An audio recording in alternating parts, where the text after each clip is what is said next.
So welcome back, everyone. It's been a little window of time, and I hope everybody's enjoyed the summer and integrated the learning from the last semester. Um, we have a wonderful semester ahead of us with a lot of great knowledge, really crucial piece of our learning going into our studies as Ayurvedic wellness counselors. So I'd like to begin with a prayer to Ganesha, just to make things smooth in this transition to this new course. So go ahead and just take a relaxed posture and settle yourself in. We'll begin. You can just relax and meditate. Close your eyes if you'd like to.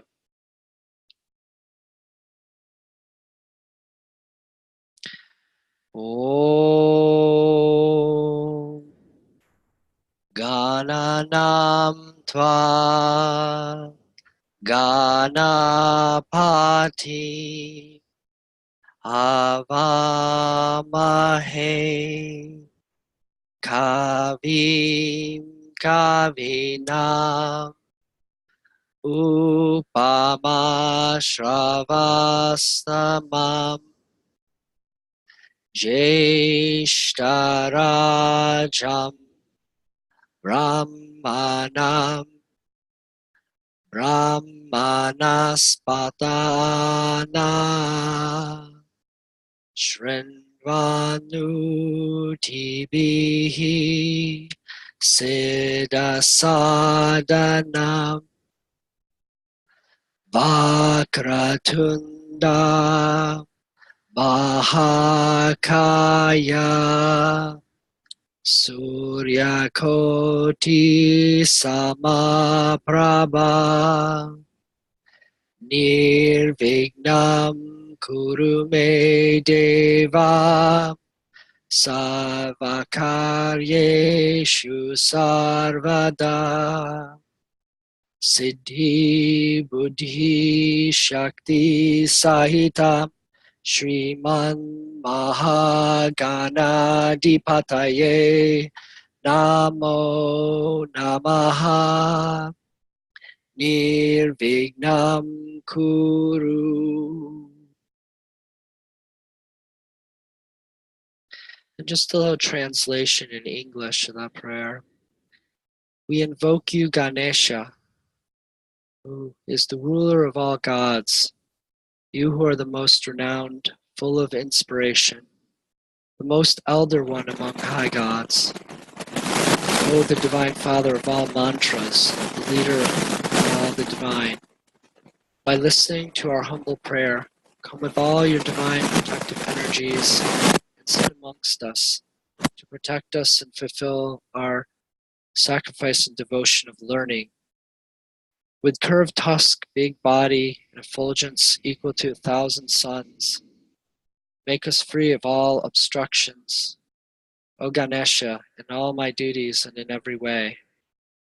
Intelligent Shakti, friend, Lord of the great hosts, I bow to you. Make me free from all obstructions. So here we are, and looks like we have a nice class for today. A lot of people attending. And I'd like to start the class by going over what we're going to be learning in this semester in this module. So this is module 4, and its name is Clinical Assessment, Level 1. So it's kind of an introductory to clinical assessment. I'm going to just speak about a couple important points here, is that this is a really crucial course in the sense that we really start learning about our scope of practice as Ayurvedic wellness counselors during this course, because a lot of the material that's going to be presented can be taken much deeper, and some of the techniques and things are going to be things that we can learn in Ayurvedic practitioners, Ayurvedic doctorate courses too. So it's going to be all about learning to the appropriate levels. So there's a lot of information, and I'm just going to pick up this. I'd like to see a show of hands of how many people have the good old blue textbook, assuming it's still blue. Yeah, I know a lot of you haven't gotten it yet. and it's either on the way or we're getting the materials up there. But so just one or two of you, it looks like. Okay. Oh, good. The materials should be up there pretty soon about that. Yeah. And Brittany, is there any information on that? Well, it's hard to get books to everyone because of, for example, this took 3 months to get from Oh, US. golly. Yeah, yeah. So we are posting PDFs under the lessons so everyone Okay. has access, but we suggest that you get the book yourself. But if you can't, it'll be in the lesson. Okay, great, great. There actually may be another book coming in too. So the textbook number 3 is going to be near the end of the course. So no hurry yet, but just as a kind of precursor, because we're going to be using that in further modules. And that book contains a lot of information about Chikitsa, which we're going to get into towards the tail end. So let me go into our kind of course description. Essentially, in the course description, what we're focusing on in this module is we're going to start off, the first few classes are going to be about Ayurvedic view of disease pathology. Okay, that's the really key piece right now as we go into clinical assessment. First, we kind of need to know how to even start speaking about the disease process before we can assess it. So after we delve into that, we're then going to switch over to start learning assessment skills. Primarily, it's going to be based off Travidya Pariksha, which is going to be the 3 methods of assessment. Darshanam, which is seeing, so observation skills. Prashanam, so Prashanam's questioning, okay, so how to ask questions competently, what to ask really, as well as Sparshanam, so touch, right? So skills of palpating too, which is going to be interesting. We're going to have exercises that we're going to be doing on ourselves essentially, maybe even some people we can pull in. So we're going to delve into that topic and learn also about the 8 ways of assessment, and as well as the 10 ways of assessment. So kind of we're going to discuss those and go into the appropriate ones in this class. And that's going to, all that knowledge is going to be furthered in the next few modules. Now, something that we're going to tail end these modules, or this module with, is going deep into Prakruti assessment, Vikruti assessment to a deeper level. Because every course we're going deeper and deeper into that level, so you can really have proficient skills to actually be out there and assessing people and successfully kind of targeting what's going on. But we're also going to start talking about general management of how we're going to, management skills, suggestions and management skills for the doshas when they're vitiated. Okay, and then we're also targeting Agni, Ama, and digestion. And we're going to begin going into suggestions for that in this course. So we're going to get a lot of practical stuff towards the tail end of the course that we can start using. It's going to set you up for beginning clinicals in the next few modules. Okay, so we're going to, and that's assessing and working with Prakruti and working with Agni, Ama, and digestion are the key skills of an Ayurvedic wellness practitioner. Okay, these other ones we're going to be referring out to Ayurvedic practitioners and doctors for when the diseases are in deeper processes. I want to briefly go over kind of what's going to be looking like on the dates. I think that the syllabus, Brittany, if I'm correct, the syllabus has been posted on there. Okay, so, and that's a rough outline.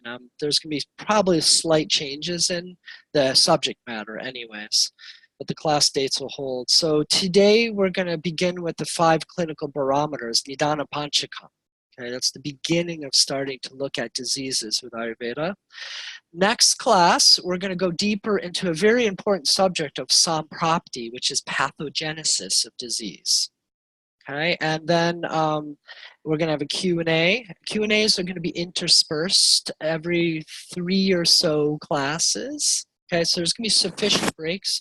Usually going to be like a question and answer session and then a week off for you to kind of integrate the material. It looks like that's a good healthy flow for us for this semester. Kind of give some time for integration. I'm usually going to place quizzes on the class when you come back in after your break. So you'll have probably 3 to 4 weeks of material and then a quiz on that. So looking towards 3 to 4 quizzes and then a final examination at the end of this class. So after we go over the 5 clinical barometers and pathogenesis, samprapti, we're then looking at the disease classification, and we're going to start looking at the 3 categories of examination. Yes, Brittany? Is it me or is his mic, is something happening with the sound? Yeah, it's staticky. I was wondering the same thing. I thought maybe it was my end. It's been off and on, or I wouldn't have interrupted. Interesting. Okay. Can you hear me decent enough now? It was just doing it a second ago. Okay. Let me just close some things off. My computer is also heating. The fan's going, so you may have that little thing going on. Let me see if I can close off anything else. I don't think I can close off anything else. Okay. Let me adjust the microphone too. See if I take it out here, maybe that's a little better. Yeah, we heard the sound as you were touching it. Uh-huh. Okay, is that better? Okay, we'll give it a shot. So after we go in, after we go into some detail about the 3 ways of assessment and briefly talk about the 8 and 10, then we're going to go into our actual Rugna Patricum form, which is our intake form with clients, because that's going to be the basis of the way that you're going to be doing intakes and clinicals for the rest of this course. Okay, that's going to be the foundation and being used as a learning tool. Then we're going to go into refining our Prakruti and Vikruti assessment skills with our clinical examination tools, and going to go into Agni, Ama, and digestive tract, as well as kind of general management of Agni and Ama and doshic-based disorders. Okay, so that's the kind of the scope for this class. And like I said, we're going to cover a bit of material, but the depth of it that we're going to go into is going to be variable depending on this, really the scope of what we're learning. Is this material is the same material that whether you're a practitioner or a doctor, you're all going to be reviewing this at various levels and depths. Okay, so this will begin the process. In this class, in particular, today, I'm hoping to at least get a good start with Nidana Panchakam, the 5 clinical barometers. Like I said, that's the beginning point of learning about pathology and disease. And that's chapter 1 in this textbook. I've assigned the reading. It's 21 pages. However, the last 4 or 5 pages are saprapti, and that's definitely going to be for next class. So just make sure if you get to like about page 15 or so, that'll be great in this next few days before we assign the next chapter. I'm going to be also giving you a little bit more detail about the readings in this module so that you know what to focus on. If your time is short, you can focus on key passages. Okay, so that's going to whittle down the page numbers probably by half. I do recommend you read it, but like I found out, I actually took some time on the beach this last week and reread some of these chapters, and I've read them about 5, 6 times at least, and every time I read them, they just go to a whole new depth. So it's a lifelong reading, really, of these textbooks. Every time you read them, you're just going to get more and more. So the first time, I'll just give some recommended and kind of highlighted chapters of this, and then after that, you can kind of feel free to read the other things if you have time. Okay, so that way we can kind of have focus time and can use your time well. Let me speak a little bit about the format of the course. All of you are familiar, but I want to refresh your mind a little bit about the certain pieces and parts. So every class, these 2-hour classes also are assuming that you're doing about 8 to 10 hours plus on the outside of this class. Okay, so that entails, first of all, your readings. That's going to take a few hours right there and then to do a thorough reading and studying. Okay, so each week before we have the class, We're going to have, like probably in the next few days, we're going to post the readings for the next class, and we're also going to have a workbook assignment. Relatively easy assignments just for you to kind of be accountable for your reading and show that you've done that. And they're usually going to be study tools or some good questions that I'd like you to think about before actually discussing it in the class format. So that way you can generate some questions during class. Okay? That's essentially what the workbook and the pre-reading is for. Then we're going to have the challenge assignments as usual, which will be a little bit more in-depth. So I'll tackle what we've spoken about in lecture and help you kind of integrate that material. And then there's going to be self-care assignments, which you're doing on your own. Sometimes I'll be asking, to report a little bit of how you're doing in that. Usually in class, I'll usually ask you, like, so how'd you do with that last self-care assignment? But those really, every hour you put into self-care is so many hours of benefit for you. Okay, so those are ways that you can practically integrate what you're learning into your life. And then there's also going to be forum postings. So there's 2 forums, of course. You have the forum for this class again. Okay, that's specific to your module and your group going forward, as well as the Sister Science forum. I'm assuming, Jackie and Brittany, that does exist and all is well with that. So with the Sister Science forum, I'm going to be asking you probably the usual assignment of answering somewhere between 1 to 3 questions of students. And this is such a great way for you to start refining your skills of answering questions, for the most part, like with clients, because clients are going to ask you, as well as for teaching skills, or skills for you to present Ayurveda to the public and education. So I would recommend you look on the forum, find a question that maybe you can't answer totally easily. Take some time, look it up, study about it, and then respond in an educated way to the person that's asking. Okay, and then of course you're going to kind of copy tag that and send it over to just be accountable for that time frame. So with all that, plus of course quizzes, and it's going to be the same format in which it's going to be, you take your quizzes online and it should give you the answers right away after you take it, so you can kind of give a barometer of how well you know what you're doing. With all that combined, that should be somewhere between 8 to 10 plus hours extra on top of these calls a week. So that way we can kind of award you the 100 hours for the course.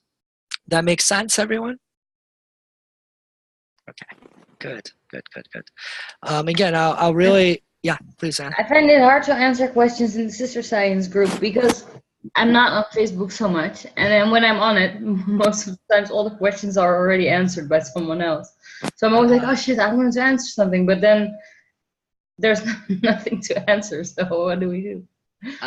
Okay, well, this could be a little topic of brainstorming. Yeah, Jackie, go for it. Well, hi, Anne. I have a Hey. suggestion. Brittany, do they have access to forums? Sorry, it was staticky. You can't hear again. Is it really staticky? Do you have access to modules 1 and 2 forum? Yeah. Oh, they all should. If you good idea. If you guys have access to the modules, foundations and nutrition, which you should because it was a prerequisite, then you just have to log in there, press join the discussion. Okay.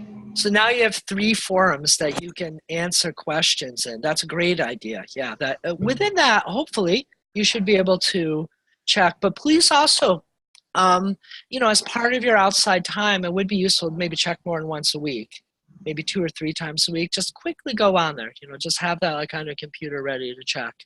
I'm not a big fan of Facebook myself, but as far as your learning process goes, this will really serve you well. Okay. Yeah. Sorry, and people aren't always asking questions in the forum, but maybe what if they do post their assignments? Is it okay if they sort of comment on the? No. Yeah, it's a question. Yeah, we'll have to make an executive decision on that one, Jackie. Oh, okay. Sure.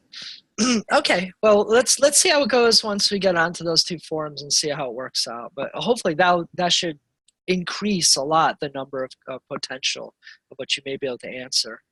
The great thing too is, especially near the end of the course, this module that is, you should start really getting a lot more tools to make it easy and quick to start answering, okay? So let me go into the subject matter for today. Just gonna get this all ready. Those of you that do have the book, page 12 is especially helpful because it is a chart of the nidana or hetus, the causes of disease. So I've taken a little look at the upcoming chapters, and I've made like a little outline, a practical outline that I'd like you just to write down right now and kind of take it blindly, and it's going to make sense as we go through it, okay? But this will just kind of give you an outline and checklist of how to think about what these next 3 chapters about pathology are based on, okay? So first of all, it's going to be important for you to be able to compare Ayurvedic medical viewpoint to Western medical viewpoint. And I'm going to be using some Western medical terms to kind of describe what's going on with Ayurvedic medicine and what you're learning here. So first and foremost, what we begin with disease study, to understand, start even like speaking about disease, is the word etiology, which literally means cause, reason. Why is the disease there? In Ayurveda, that is nidana, or hetu. Hetu is an easy, quick word. Okay, this just literally means cause, the root of disease. Now, the next important term, kind of the next thing on the list, is called pathogenesis. So once there is a cause, then it starts a process, and this process of disease is called pathogenesis. And in Ayurveda, the terminology used is samprapti. And we're going to go quite into depth on that because that's very important, because you as Ayurvedic wellness counselors are well educated up to a certain level of dealing with samprapti and seriousness of disease, let's say disease process. Okay? And what's so beautiful is Ayurveda has an ability to assess very early stages of the disease process, which Western medicine doesn't even barely look at. So it's a great gift as far as preventative medicine is concerned. Now, the next piece, when we're studying disease, is what's called signs and symptoms. Okay, and let me define that a little more. It seems kind of obvious, but signs is what you, as a practitioner, can observe. Okay, so it's objective. Okay, so what can be seen or assessed by a practitioner? Symptoms are only subjective.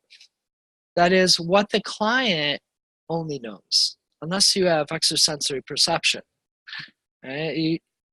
Symptoms are what the client's feeling about their disease process. It gives you a description, verbally generally, about that. Okay, so that just to be clear what those words mean. They're thrown around all the time. But signs is what you're going to get skills in observation, asking about palpation, things like this. Whereas symptoms, you have to be skillful with your questioning to clarify and help the client really, in an educated way, tell you what you need to hear so you can make a proper assessment of the situation. Now in Ayurveda, signs and symptoms are called lakshanam. This is very important for you to know these Sanskrit words too, so through repetition and saying this over and over again, you're reading about it, you'll get a hang of it. These are very, very foundational, and whenever you read, if you read the ancient texts ever, or if you are taking the wellness counselor exam through NAMA, for instance, then they're going to be expecting that you know this language. So dosha lakshanam, for instance, vata lakshanam are the symptoms of vata when it's aggravated. Jvara lakshanam is the signs of fever. Okay, cardinal signs and symptoms of fever.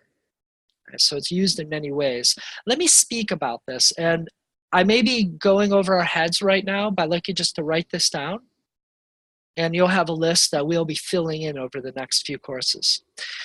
So under Lakshanam, as a general heading, signs and symptoms, Lakshanam, we're going to have Vyadi Lakshanam, which are going to be disease-specific signs and symptoms. And under that category comes two of our clinical barometers, Purva Rupa, which are warning bell signs and symptoms, early stage. Okay, that's the same in Western medicine. They do have those. And then Rupa. Rupa are cardinal signs and symptoms, meaning the clear signs and symptoms that allow you to say, oh, this is that disease, or this is that disease. Purva Rupa is a little not clear. It could go a few different directions. Rupa is clear. Yeah, Brittany, you had a question. What was the first? So Purva Rupa and Rupa are under what? The general big heading of this section is Lakshana, signs and symptoms. Mm-hmm. The first subheading, like first bullet point, would be Vyadi. Vyadi is disease. That is the word for disease in Ayurveda. And under that, I would put Purva Rupa and Rupa. Okay. Thank you. Mm-hmm. Now, another bullet point under that heading is dosha, Lakshanam. So, before there's even disease, there are doshas that are aggravated. So for us to know dosha lakshanam, the signs and symptoms of doshic aggravation, that don't necessarily mean there's a disease yet, but the disease process has started. This will make sense in a little bit. It'll make a lot of sense by next class in some property, okay? Then there is dhatu lakshanam. So dhatu lakshanam is when the tissues start getting disturbed. What is that? That's before a diagnosable or accessible disease has started, the tissues will start showing signs that, hey, blood is being affected or rasa is being affected. Okay? So that's dhatu lakshanam. Now, if we think back to our module 3, remember we went over all the dhatus, and then we started in brief talking about, hey, you know, if the dhatus are a little bit aggravated by vata, it would look like this. Right? And this is something that we're going to cover, not only in this course, we may not get to the dhatus yet, but in the following courses, modules, we're going to go into depth about that, so you can learn how to assess that properly. Then there is mala lakshanam. Malas, essentially any of the excretions of the body, right? So poop, pee, sweat, so on. Right? So how to assess that, and what are the signs and symptoms if something's going wrong with those? And then finally, another bullet point of those categories, so there's going to be 5 bullet points, is going to be Shrota Lakshanam. So generalized systemic signs and symptoms. So just to go over that again, I started with Vyadi, which is disease specific. Okay, that's the furthest down the line when it's a concrete disease that it's beyond just doshic, dhatu, mala, or shrota. It's now very specific and includes usually all the above. Okay? So that is lakshanam and signs and symptoms. Now, the next 2 parts of disease are treatment and then prognosis. So let me start with treatment first. Treatment is, I've kind of divided it into 2 subheadings with Ayurvedic terminology. First of all, straight up, it's called chikitsa. Chikitsa is the Ayurvedic word for treatment. Now, what's important, and that's relevant to today's class, and probably next class, is going to be upashaya. Upashaya means therapeutic trial. So sometimes when we decide upon a treatment, we're not 100% sure what the issue is. We don't know if it's this disease or that disease or this type of a particular disease. So we have to make an educated guess and give it a shot. So for instance, an example, say someone has a slight abdominal pain. And through the symptoms, you're not sure if it's vata, if it's pitta, if it's kapha. So you decide to apply a hot castor pack there. So that has the warm quality, hot quality essentially, and sharp kind of penetrating quality. So if the person comes back in a couple of days like, oh, that didn't really help. It felt nice, but then it started hurting more.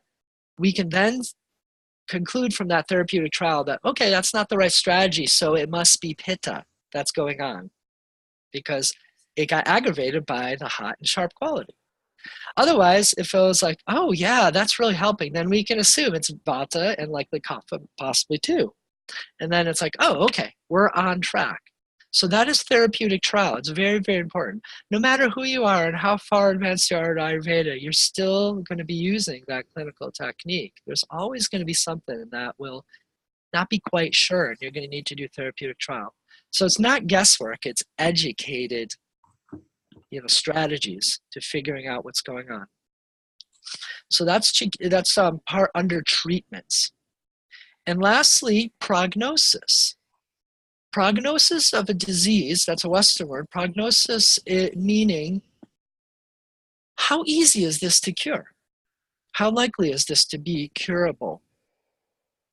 All right? And in Ayurveda, that kind of goes between the spectrum of sadhya and asadhya. Asadhya means easily curable. It's pretty simple. Asadhya means either uncurable or very, very difficult. Okay? Now, just to talk a little bit about that, Ayurveda looks at diseases in such a unique way that some things that are difficult to treat in Western medicine are much easier in Ayurveda and vice versa. Right?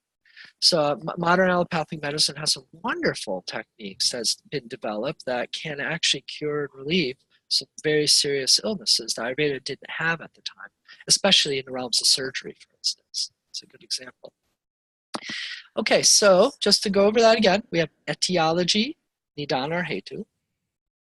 Then we have pathogenesis, samprapti. Then we have signs and symptoms, lakshanam. And then we have treatment, chikitsa and upashai. And then we have prognosis, sadhya, asadhya. Just kind of open the door for questions for a moment here. That's a big overview of the next 3 classes. Everybody hanging out there? Okay. So yeah, please. So prognosis, is there an Ayurvedic term for that, or is it just sadhya or in asadhya? That's kind of the realms that they talk about it. Right there. I can't off the top of my head just think about the words. I'm sure there is. And is sadhya sadya? DHYA, yeah. DHYA. Thanks. Good. So let's go ahead and dive into the Nidana Panchakam. So the 5 clinical barometers. Okay? When you get to reading these 3 chapters, these first 3 chapters of this textbook, there's a lot of information that Dr. Lad is throwing out at us. And there's so much overlap. So I'm going to do my best to kind of make it come together and highlight the key points, especially, again, within the scope of practice of an Ayurvedic wellness counselor, because he's trying to be very thorough. He's not leaving stuff out. But for practical purposes, it's useful to kind of whittle it down to the most important pieces and hopefully give you some little wise ways of looking at it. So the 5 clinical barometers, it's going to be kind of similar to what we just spoke about. What I just gave you is my overview of everything in a way that compares with Western medicine to make sense of it if you're speaking with Western medical practitioners or if you have background in that. Now, traditionally in Ayurveda, the 5 clinical barometers are Nidana or Hetu, which is etiology or cause. That's number 1. Number 2 is Purva Rupa, warning bell signs and symptoms. All right, so early signs and symptoms, things that you can kind of be like, this could be a sign of in a few years later, you may be getting diabetes or things like that. For instance, a warning sign and symptom of diabetes is if someone's kind of having a tingling sensation at the end of urination, then that could be a warning sign that diabetes could be possible in the future. Not necessarily. It's not like saying, oh, you're going to get it, but it's something to watch out for if other clinical signs are shown.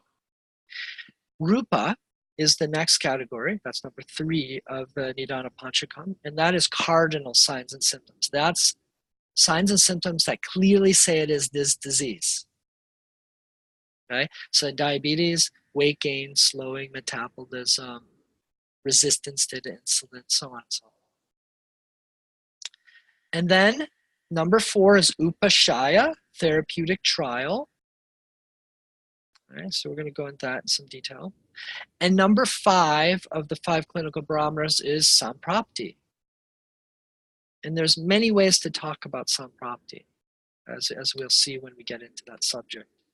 Today, I'd like to focus on Nidana and Hetu, causes. That's really the primary topic for today.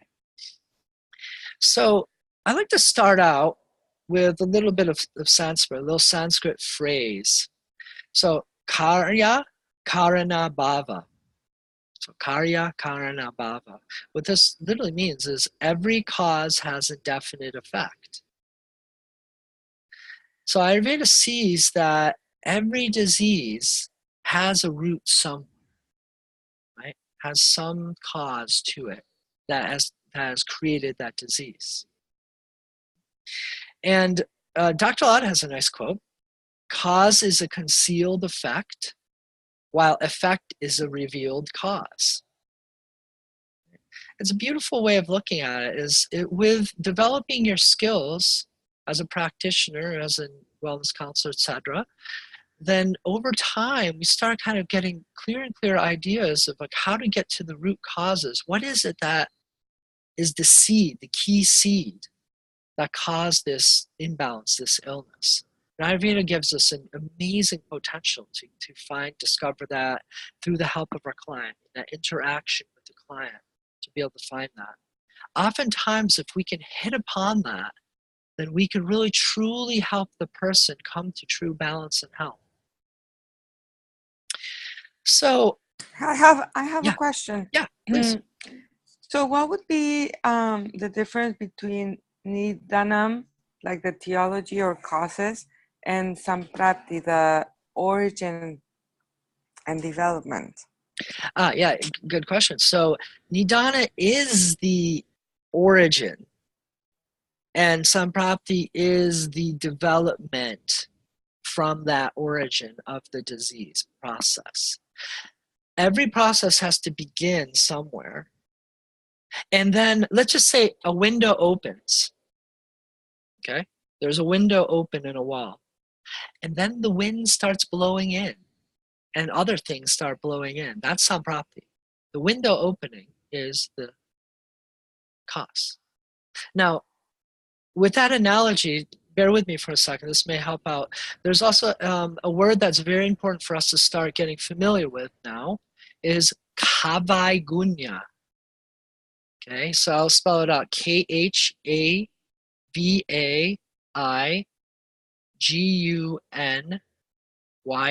That's a biggie.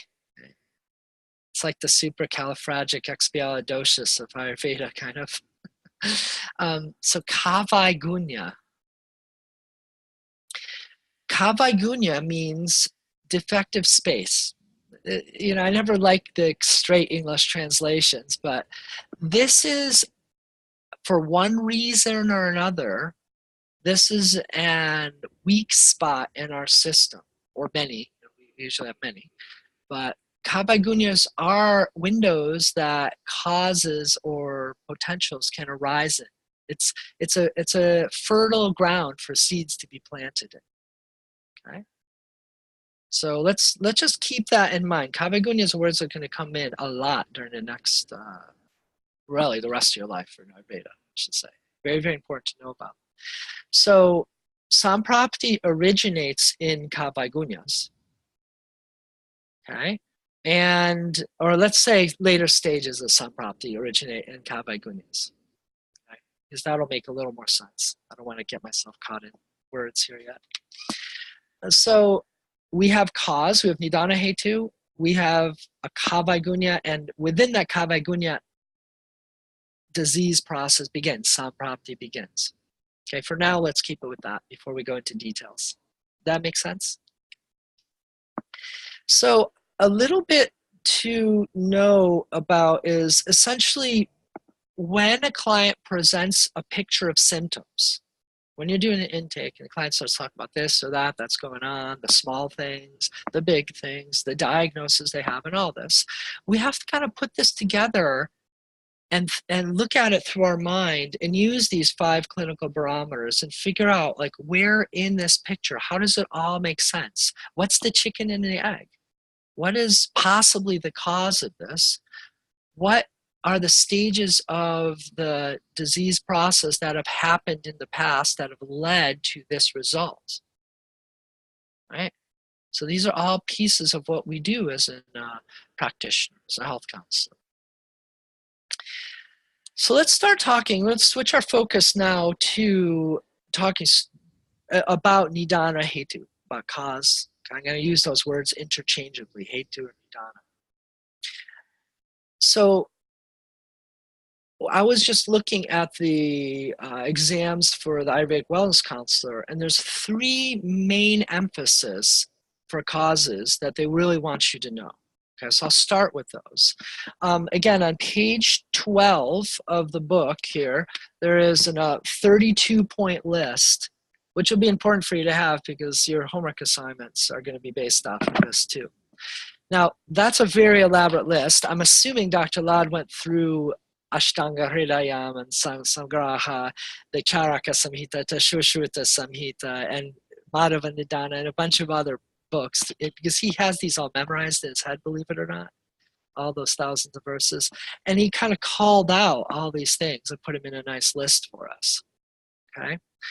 But the key ones for you to really think about right now are essentially 3. I'm going to list them. So the first is, this is kind of a long phrase, asatmya indriya artha samyoga. Okay, and literally what it means is over/under use of the senses. That's number 24 on that list if you do have the book or have that available. Okay? So basically, to go over this, what this means is underuse, overuse, or misuse of our senses. So our 5 senses, sight, sound, taste, smell. I also like to include the 6th is the mind, right? But that's going to fall under the next category. So the next of those 3 key things to know about nidana is prajna parada. Okay, here's another huge Ayurvedic word. Very, very, very important. So that's number 23 on the list. Prajna parada, I've heard it translated in so many ways. One fun way that I hear translated is crimes against wisdom. Right? In a nutshell, it is going against what you know to do that is beneficial for you. So let's say, this is the bad news about learning Ayurveda, right? So you now know, oh, this is a good lifestyle for summer. This is a good thing for me to do on a daily basis. This is a good time for me to go to sleep for my prakriti, and then we don't do it. Right? So this is a cause of disease. That's why Ayurveda tells us if you do these things, you can stay away. It's preventive against disease, but if we break these rules, then disease can start because we're not living in accordance to nature. Okay? The good news here is it's not your fault, right? And we'll understand why a little later, because after disease process goes through certain stages, we lose our innate cellular intelligence and we have kind of twisted cravings. It's not easy. It's not hard to get to that point. It's very easy, in fact. It starts very early on. So it's not a guilt trip complex here that's going on with Prajnapada. It's just a way of understanding, this is a cause of disease. And there is wisdom to be followed, and we can do the best we can. That will help. So that's number 2 of the 3 important things. The next thing is parinama. Parinama hetu. That's number 25 on that lovely list, page 12. Parinama hetu is time-related disease. Now, let's talk about that a little bit more. So what are we talking about here? With parinama hetu, we are looking at age. So who can answer? In childhood, what doshas are predominant and are likely to kind of be aggravated? Kapha, Yeah. Middle age Pitta, and older age. Vata. Yeah, one left there. So that's very, very important. So knowing, okay, time has its own issues that come with it, okay, or proclivities for issues. And then there's seasons. So spring season. What are, and someone else? What are likely doshas that are aggravated at spring? Of course, depends where you live. But Kapha. kapha, and what's a Vata. rise? Well, vata's Pitta's rising. Pitta is rising in spring, right? Pitta is rising in spring. It's beginning. Kapha is already hanging out from the winter, and Pitta is rising, right? And summer is, Pitta. yeah, right, Pitta. And near the tail end, Vata starts to arise, right? But Kapha gets neutralized. Yeah? So this is important to note, our seasons. And then fall is, Vata. yeah. And so that cool quality starts coming, and Pitta starts beginning to be balanced, hopefully. And then winter comes in with, of course, this is entirely dependent on where you live. Yeah, we have Kapha coming in. Kapha. Kapha coming in. Yeah, it depends where you live, right? It could be Pitta if you're in Australia or so. But so this is seasonal aspect of time. Then there's, of course, time of birth. There's all kinds of different aspects of time. Time of day, right? The Ayurvedic clock too. All these things are all important. So you've learned about these details already. But so parinama hetu is very, very important. Okay, because that explains a lot of the issues or why things get aggravated in a certain season. So to go over the three again, we have the misuse, overuse, underuse of the senses, which has this fancy long name, asatmya, indriya, indriyas are the senses, artha samyoga.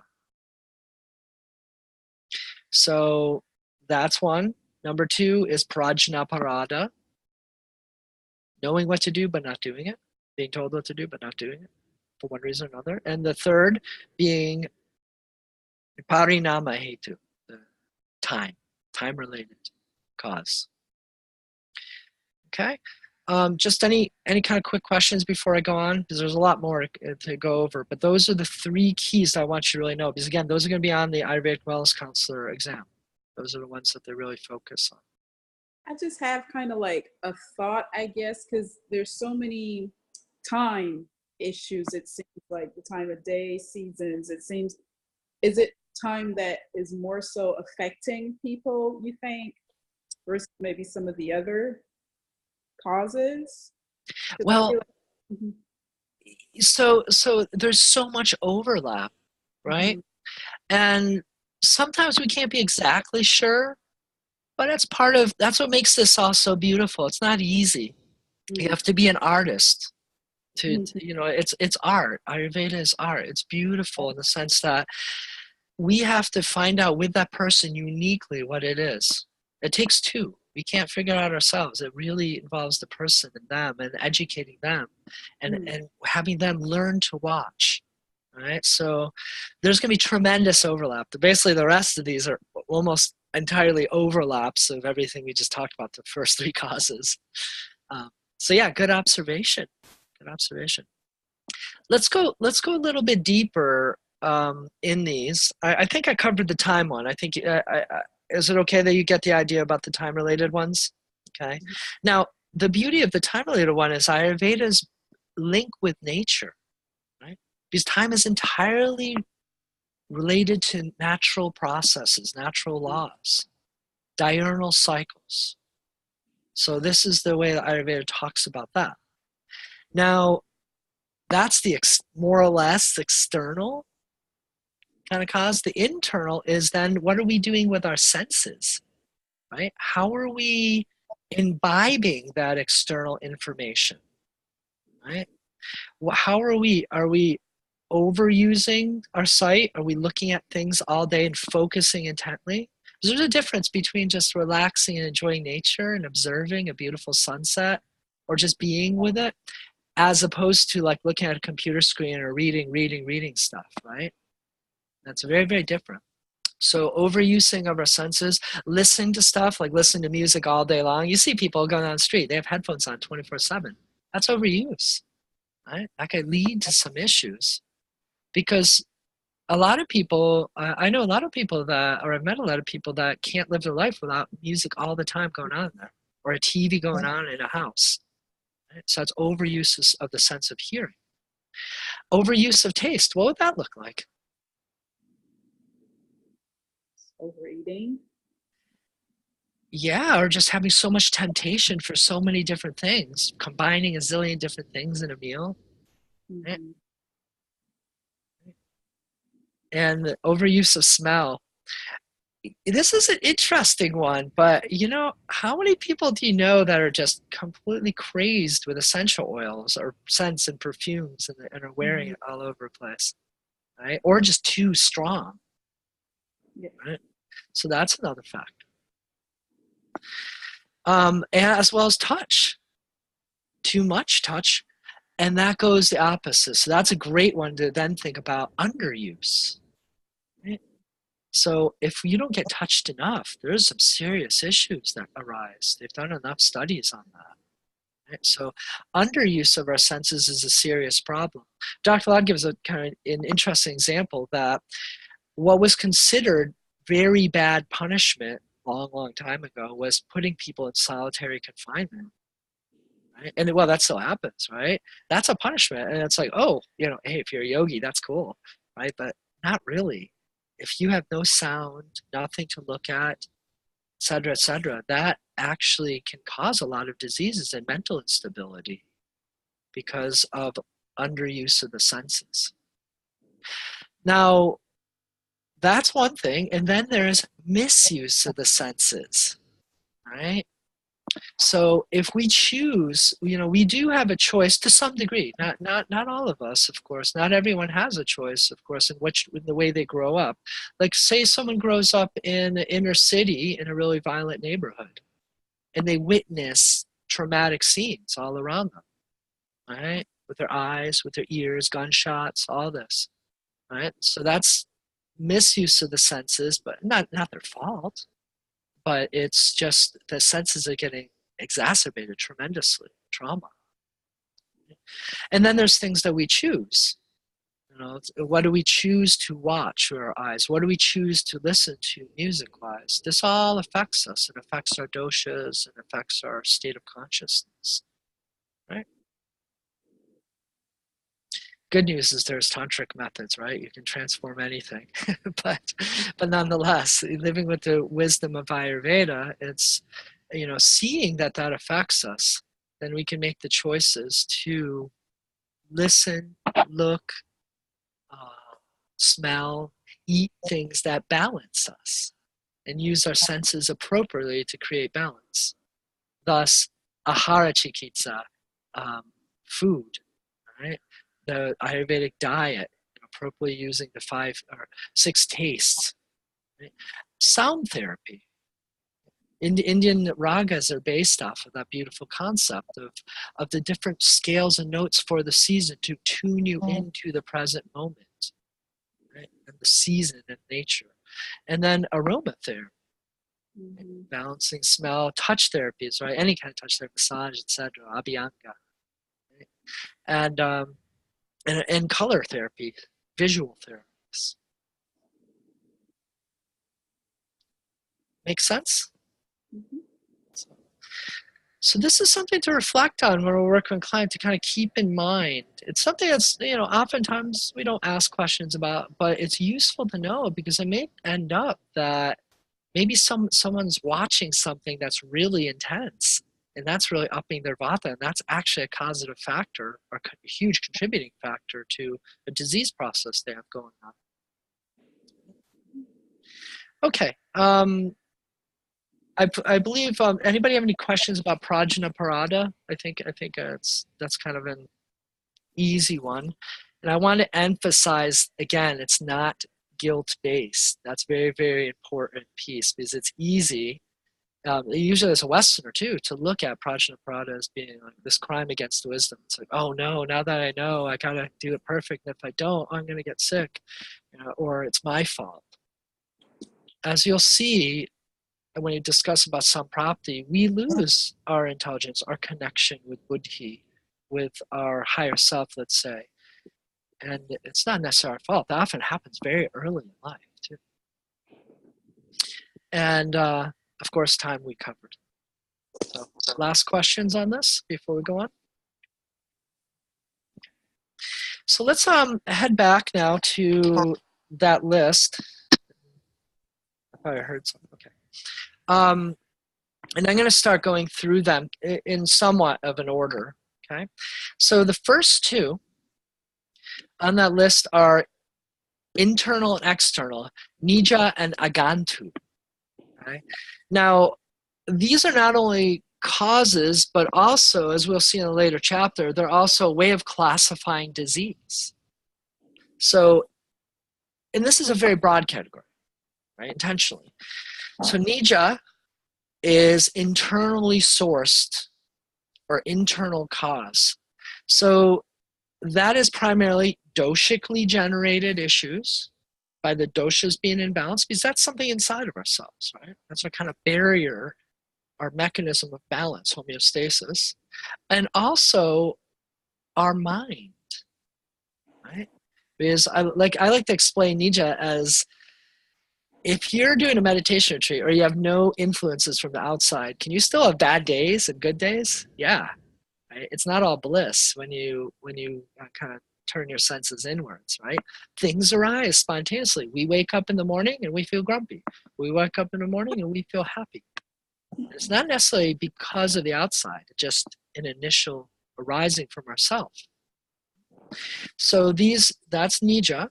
Agantu is what most people consider normal factors for disease. So external stuff like trauma, viruses, bacteria, parasites, injuries, accidents, etc., etc., etc. And also climatic factors, right? The climate you're living in and so on. Okay, so that's nija and agantu, or internal and external. Yeah. Are they also related? Like, you could say that because of your dosha, because of the way you are more prone to having certain injuries, diseases, bacteria, accidents. Yeah, right? Of course. Yeah. That's the beauty here, is it's not black and white. It's completely related. We see that mind-body connection with Ayurveda very clearly. Right?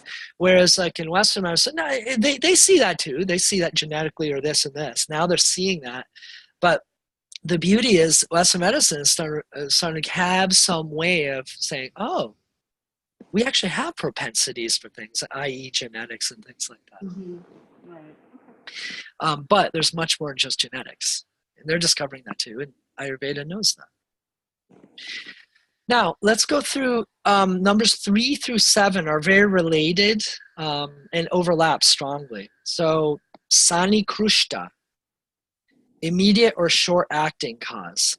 So it's basically the straw that breaks the camel's back. If everyone's heard that phrase. So the cause that kind of maybe you've had in long-term pitta imbalance, but then you sunbathe on the beach and have some chilies, and then after eating the chilies, then you get a really terrible rash, right? It's like, okay, that was the straw that broke the camel's back. Now, was it really that burrito you ate? entirely? No, it was everything else that led up to that. So that's Sani Krishta, or immediate short acting. The next is distal or prolonged or long acting cause. So that's like smoking leading to lung cancer, right? One cigarette won't lead to lung cancer, Jim. But 30 years of smoking a pack a day, that's a long, slow building cause that leads to that process, right? So they're different kind of perspectives on it. Then there's prime, strong, or specific, or pradana. So that is a cause that creates a very exacerbated effect, a very strong effect, sort of like anaphylactic shock or a virus or an acute injury to the body, right? That's immediately you jump into like a vata, pitta, kapha, whatever reaction. That's strong. It needs to be palliated right away, right? You need to do something about that with strong medicine. And that's where like acute medicine, acute medical care, Western care comes in really well, because they're good with, saving one's life if someone has a heart attack, if someone has this. So anything that leads to that very acutely. Right? I think anaphylactic shock is probably one of the best examples, because say someone has a peanut allergy, they eat the peanut, right away it starts building and they could die. Right? A very strong effect or strong cause. Next is multiple or miscellaneous. So vyabhichara. So this is like a collection of short-term effect causes. Right? So a couple things happen. And my example of like, okay, you have a pitta imbalance, it's summertime, you go sunbathing on the beach, you have some hot spicy food, and voila. Okay, so all those lead to you actually having something come up. Okay? You can see now that these are very much overlapping, right? You can kind of speak about, you can use one example to kind of focus on all of these things. The next one is kind of interesting. I'm glad they threw it in. It's called gauna. Gauna is false cause. Now, this is something we have to be very careful with our clients. I know many clients that kind of fall into this. This is literally an insignificant cause or a false perception. So going back to that similar example, someone with pitta constitution has pitta aggravated, it's summertime, they're going out on the beach every day in the middle of the sun, and then they eat a burrito and they're like, I'm allergic to that burrito. That's what did it. Yeah, I'm allergic to burrito. It's like, no, not really. It's a contributive factor, but it's not the burrito allergy. It's because of this long-term exposure and pitta aggravation and so on and so on. Right? But there's many people that are going to blame it on the last thing that happened before the disease or something sparked up. Does that make sense? Yeah. I think that one's especially important to look at, because I always like to say is, we have to establish a relationship with the client, but you can't blindly trust the client. The client is not the doctor. And you're going to encounter many clients that are going to be adamant on the way they want to be treated by you. That's not a good idea as a client. But it happens. And it happens frequently. So, gauna, false cause, something you'll run into. So far, so good on those three. You see how they're similar?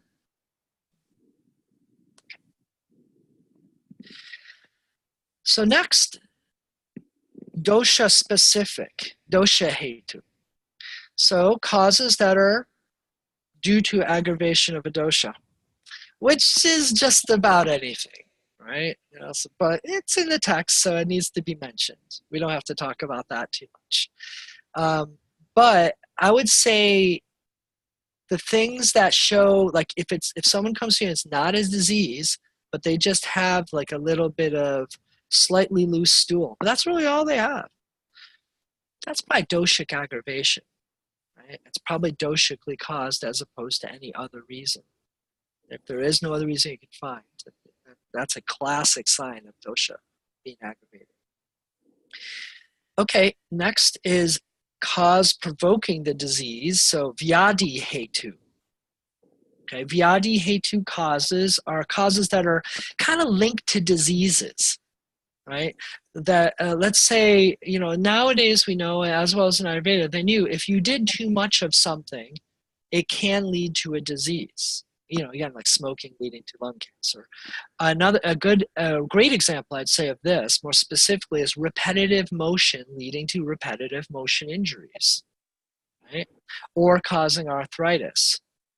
Right? If you're using, like, let's say these days, texting thumb, a lot of people come in and have this arthritis in the thumb. Actually, not too many yet because it's still a new thing, but in the future we're probably going to see a lot of thumb arthritis because of this constant movement. Or typing. A lot of people get arthritis in their hands, or massage therapists that get arthritis in their hands because of repetitive motion.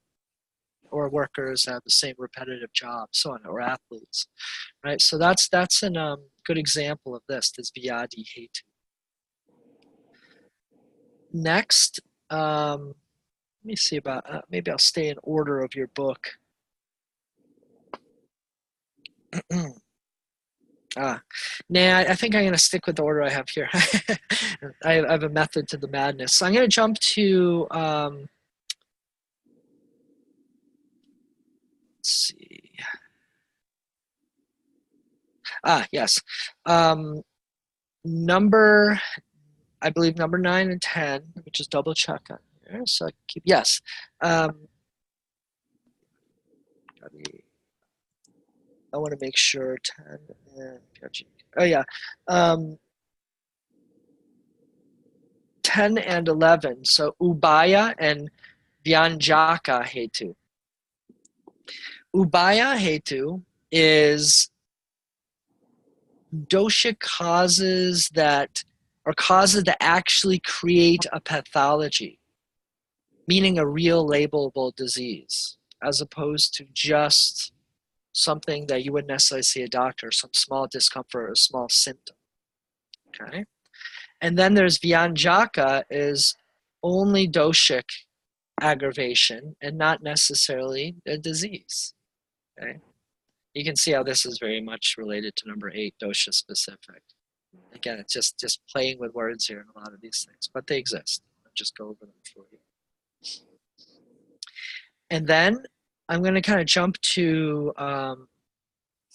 causes prakruta hetu, causes related to season or locality. Okay, that's number, I believe, 13. Let me just double check. Yeah, prakruta hetu is number 13. So related very specifically, we talked about parinama hetu, which is time. This is a kind of like a subset of that. Okay, that's very, like, literally because of the season and locality that you are. So I'm in Asheville right now. It is spring and it is hot and humid. Okay, and I mean, not spring, it's late summer and it's hot and humid here. Right? We're kind of having our summer monsoon season. So very similar to India. In India, they actually have 6 seasons, one being monsoon, and it's very similar here. It's like the southern Himalayas.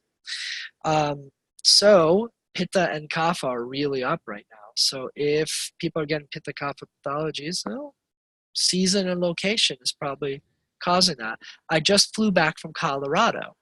I was there for a week. Now, it was very hot, but it was not humid. It was very dry. So in Colorado right now, it's hot and dry.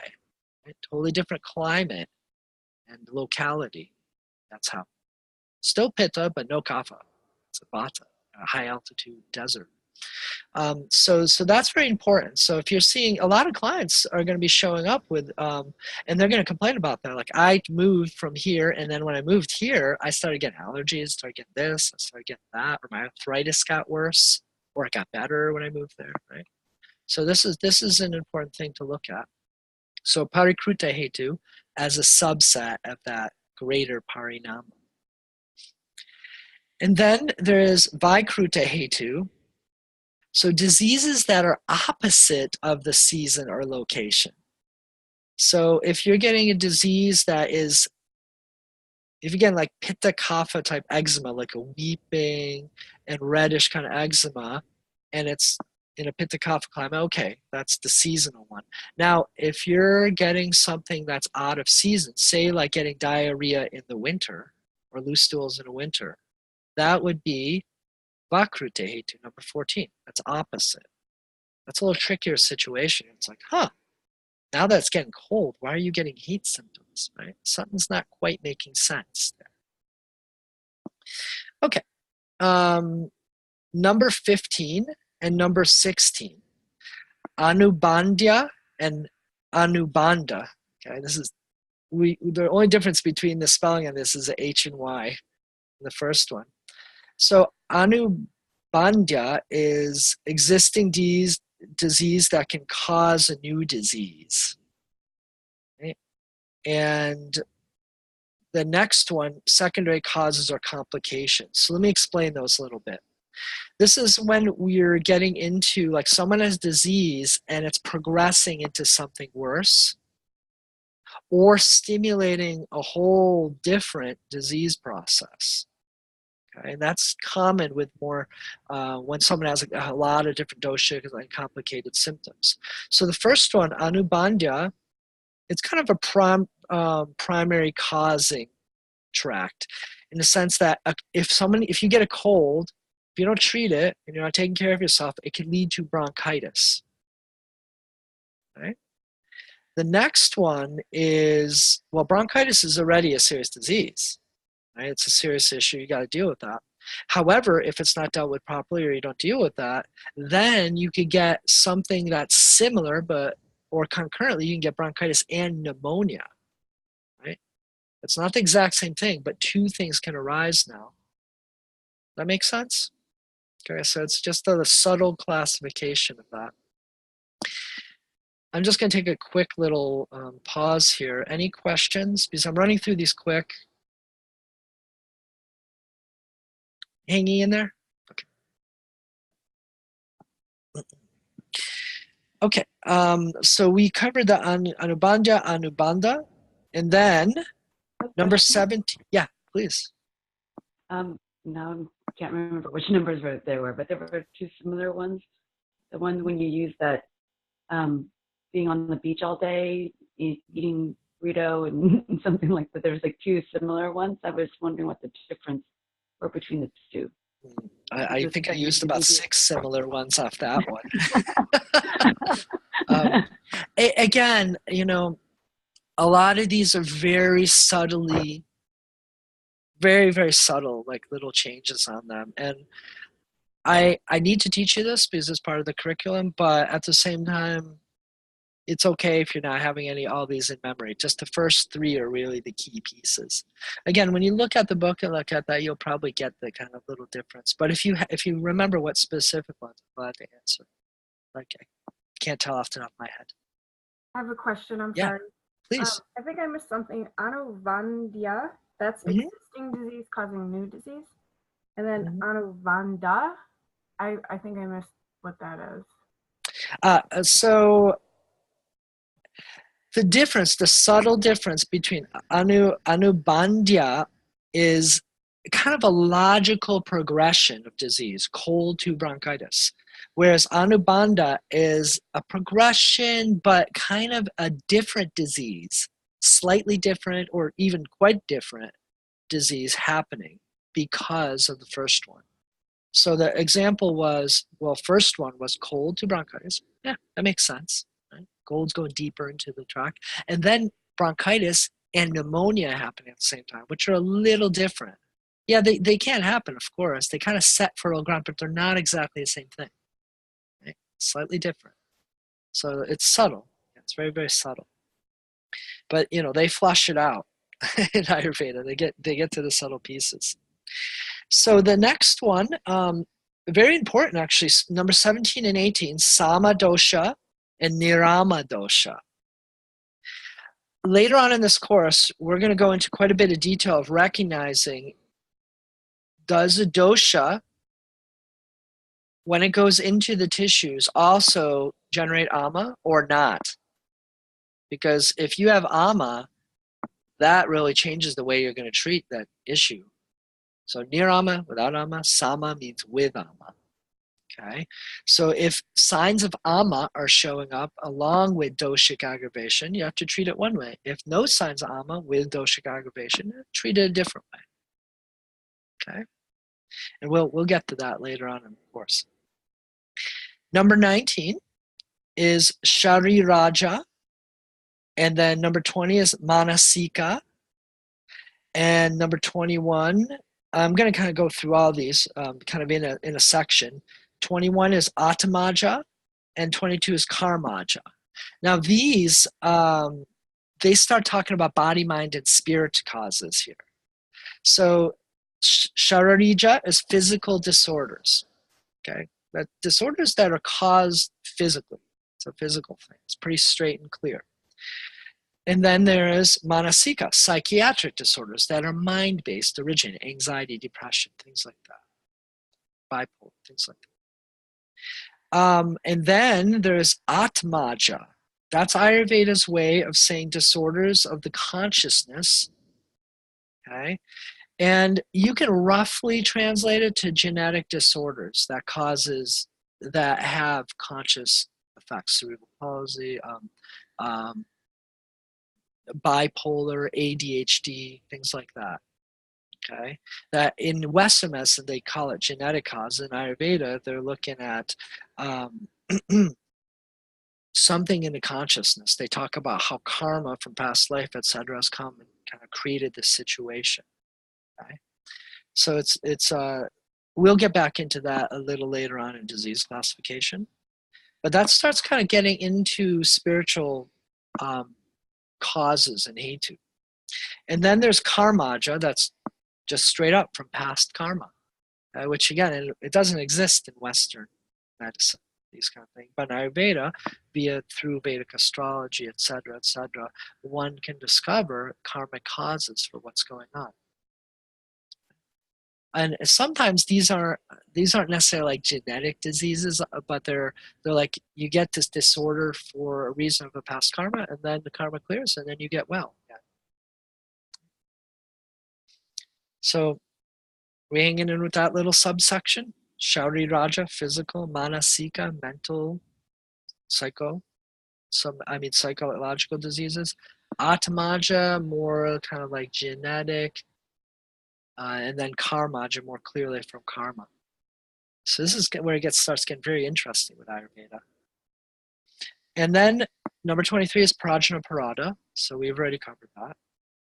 Number 24 is asatmya indriya artha samyoga. Okay, we covered the overuse and underuse of senses. Number 25 is parinama hetu, time related. So those three that I just mentioned are really probably the most important for you to know. Okay? The most kind of relevant to what you're going to be looking for clinically. Then there's Paryavarana. Okay, Paryavarana is environmental. Okay, so that's a subset of what we've been talking about, because we talk about with time, the last one, Parinama Hetu, is time, but also climate sneaks in there. We've talked about climate, but then this is very, very clearly just environmentally caused. Now, it's not just climate, but it's also one's work environment, the environment that on a social, emotional level, also ecological. Okay, so it kind of really looks at like what is the person's relationship with where they are on body, mind, spirit level. Okay, so it's not just physical. That's a very important piece of this one. Then there is Rituja. 27 is Rituja, and we've this is just another synonym for what we've talked about before with seasonal. Okay, so are we having seasonal or non-seasonal issues? Just another way of talking about that. 28, very important to y'all, naja, so dietary cost. Right? And these days, I'd say like food sensitivities, for instance, allergies really fall under that. Right? And to a certain extent, because there's other causes for them to happen in the first place. But also, if someone's eating cheese all the time, then it can very well lead to lots of kapha related disorders. And then there's Krumija. Krumija is very important. So in Ayurveda, Krumija is talking about parasites, but it also includes bacteria and viruses, okay? Germs, essentially. Right?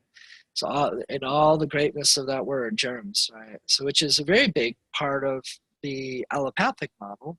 And, you know, there's a lot of, these days, they're doing some amazing work. They're finding of how important that these little critters, whether it's the biome in your gut, to certain critters are behind or causative factors to a lot of pretty serious diseases. Right?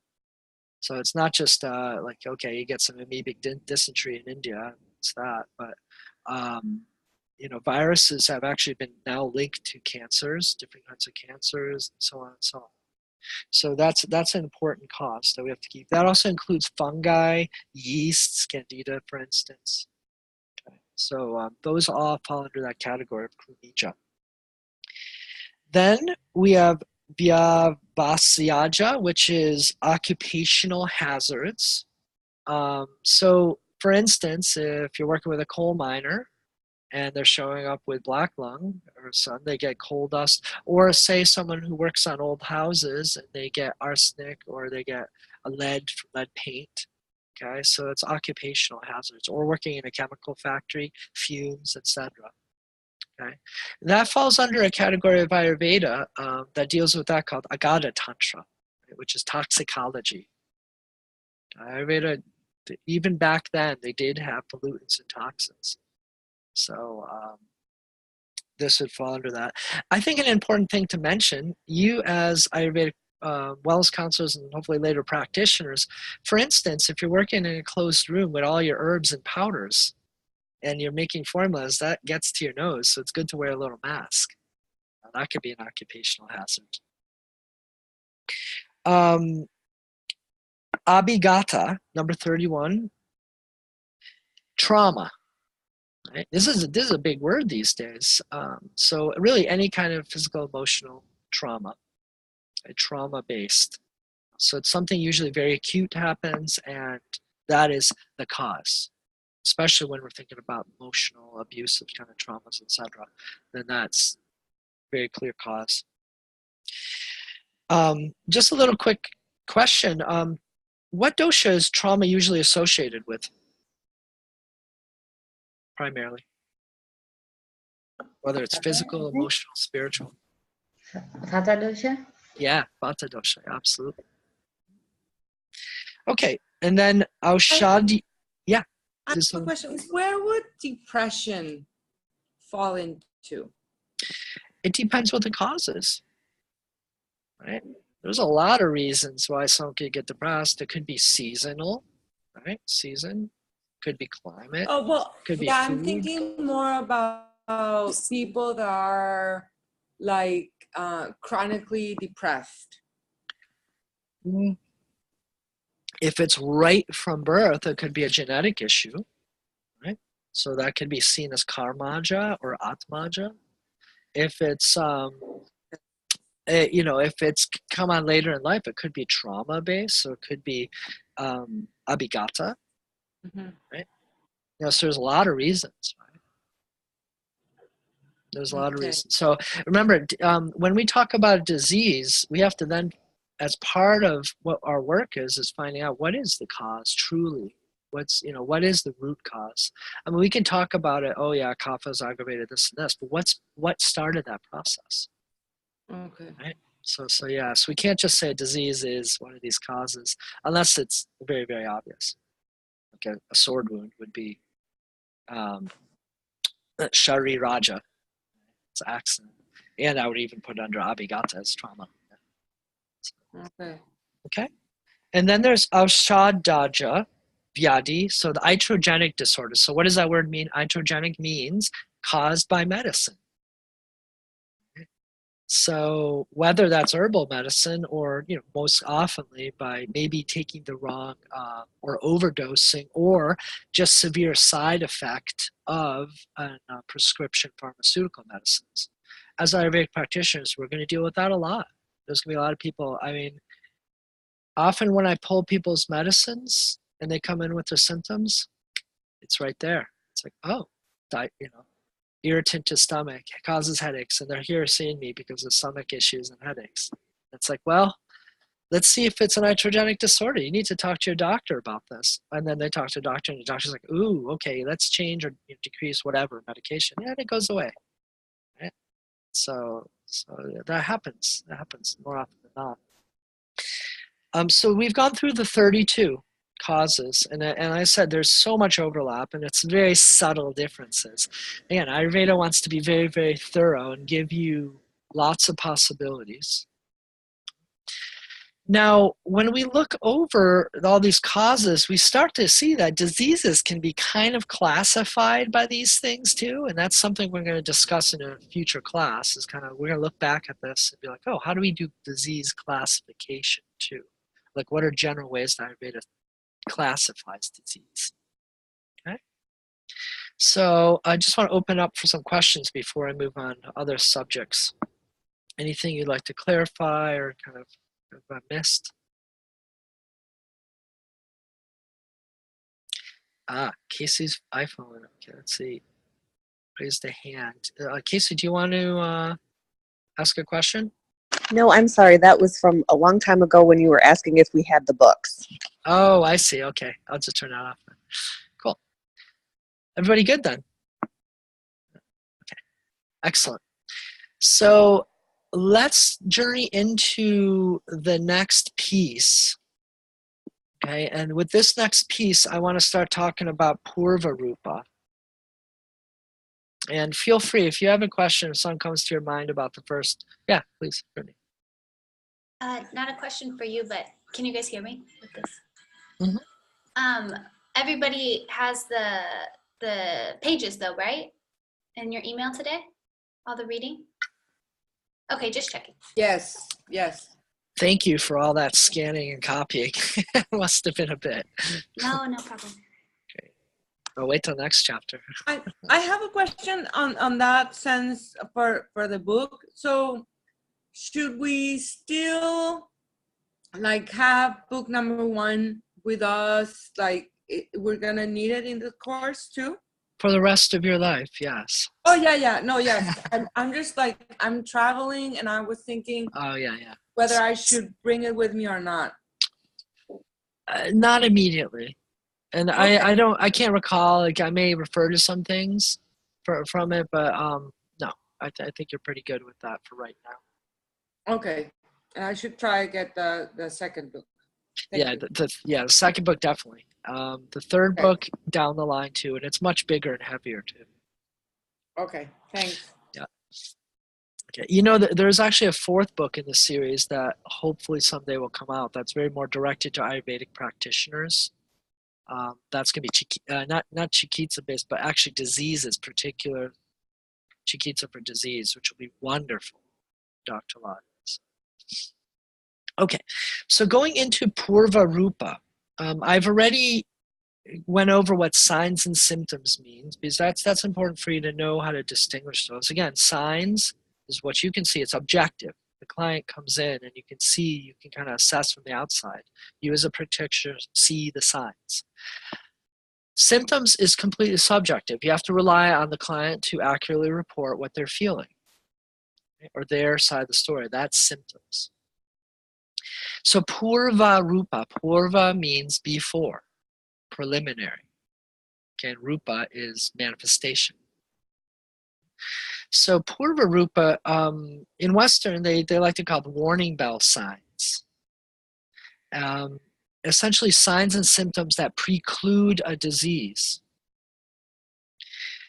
These are also, very few people are going to go to their doctor. And this is actually a very important discussion, is very few people are going to go see a doctor when these things start arising, because they don't seem serious enough for most people to go see a doctor. Most people wait till an actual disease has started to go see their doctor, which is unfortunate because that's the same attitude that a lot of people take before seeing an Ayurvedic practitioner, whereas your scope of practice more or less finishes in these Purva Rupa signs. after that, it is important to either refer to a Western doctor or an Ayurvedic practitioner or an Ayurvedic doctor. Because the Purvarupa, the prodromal symptoms, are when you can still, through diet and lifestyle and very basic like kitchen herbs and so on, you can actually really help out quite a bit and prevent this from going any further. Right? Once it gets into the tissues and actually becomes a disease and then starts showing rupa, cardinal signs and symptoms, much more difficult to deal with. That's when you need panchakarma. That's when you need stronger herbs, essentially. Right? So it's kind of like beyond like the Ayurvedic wellness counselor scope practice. So this is very, very important. This is like going to be one of the first times I start mentioning with the scope of practice. So Purvarupa, these manifest, these can be subtle sensations, very subtle symptoms, right? And for some of us, we may not think they're so subtle. Like if we're having a little bit of loose stool, or that's kind of starting to happen a lot. Oh, we're be like, okay, you know, am I getting diarrhea? But it's not like full blown diarrhea, let's say. Or if you're having a little bit of gas and gurgling, okay, it's not like extreme bloating with terrible pain, things like that. So these are like early signs. They're a little bit more subtle. You're more likely to kind of take care of them yourself. And they may just be even body awarenesses. Like you just feel like, oh, you know, something just is bugging me there. I just feel a little off there, right? Or something deep inside I can just feel. I never felt it before, right? Like for instance, like low back pain, right? If any of you have like just very tightness or kind of chronic, so on and so on. Or if you felt like kind of like a little low energy and then maybe some slight congestion, that's a Purvarupa of a cold coming on, for instance. Or maybe kind of feeling a little hot and cold during the day. That's not a cold yet, but it's the Purvarupa of cold virus or something kicking in. Right? Everybody kind of connect with that example? Yeah.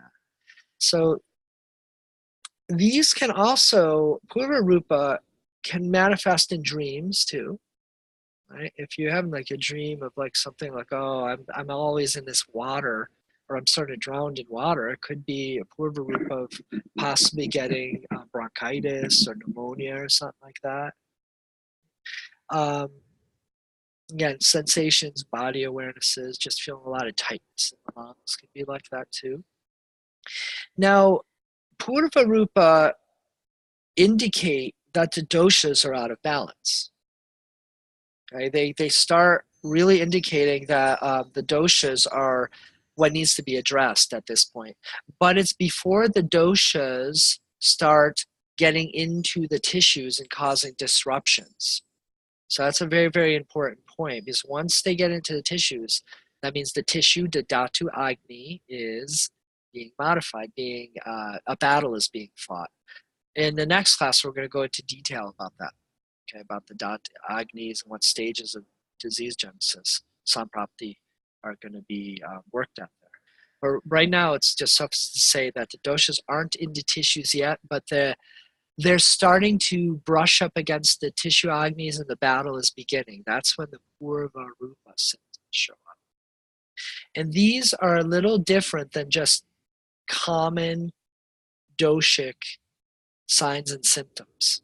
Okay, like you've probably learned the list about the dosha signs and symptoms, like what is generally seen as vata activation, what is generally seen as pitta activation, what is generally kapha activation.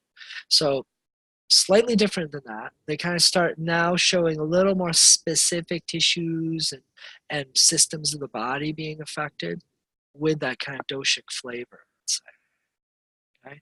I know it's vague, what I'm sharing, but they are vague. That's why you can't make a diagnosis. You can kind of get a hint towards it with a lot of clinical experience and knowledge of disease and pathologies. For instance, the Ayurvedic text, the Madhava Nidana, is all about disease. They don't tell you how to treat it, unfortunately, but they tell you all about how to assess diseases, diagnose disease essentially. But they include the Purvarupa for the diseases. So if you get good with that, then you can kind of monitor. And if clients are showing up with these symptoms, you can then think and do preventative measures, and hopefully they won't get that. Right? We'll never know if they would get it, but we can. It's better not to know and not get it than to be like, "Oh, I told you so." Right? So this is very, very important. These prodromal symptoms, purva rupa. Questions on that? All good? Okay.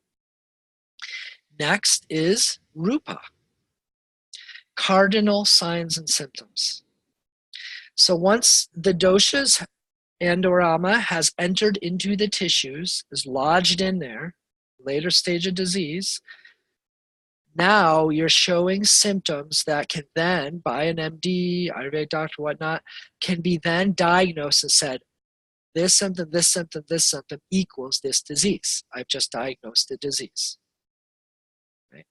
So this is when you actually have, like, I have bronchitis. Boom, it's there, and you have those signs and symptoms, and it's clearly bronchitis, okay, as opposed to excessive urination and other diseases, right? It's very clear. It's not vague anymore, it's clear. So that's an important point. Once the dosha and or ama has entered the tissues, then these cardinal signs and symptoms start showing up, and then we could say, you now have this disease.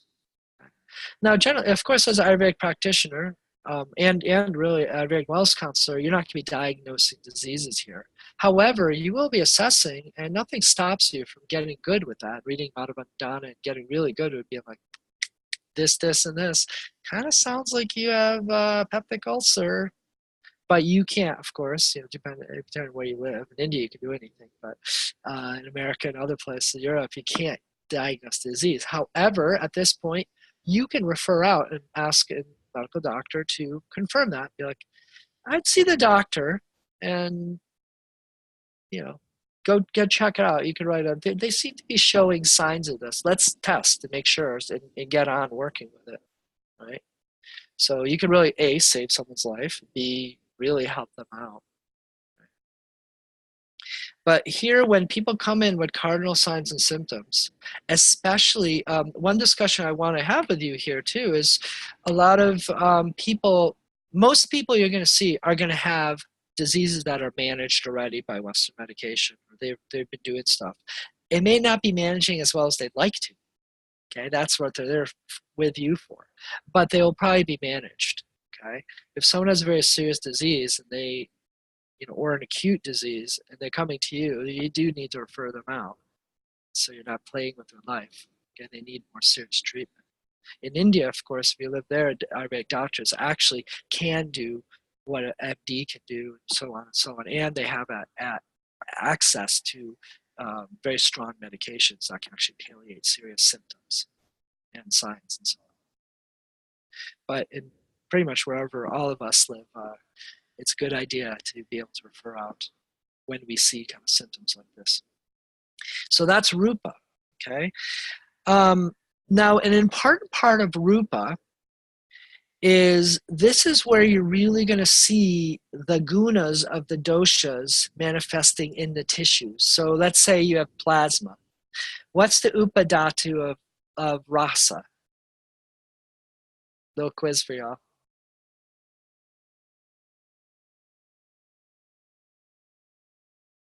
Don't forget on me over the summer. Come on.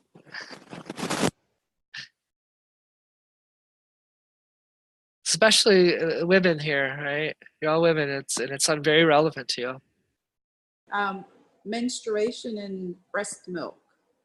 And upadhatu. You have top layer of the skin. Yeah, skin. Okay, so let me give a skin example.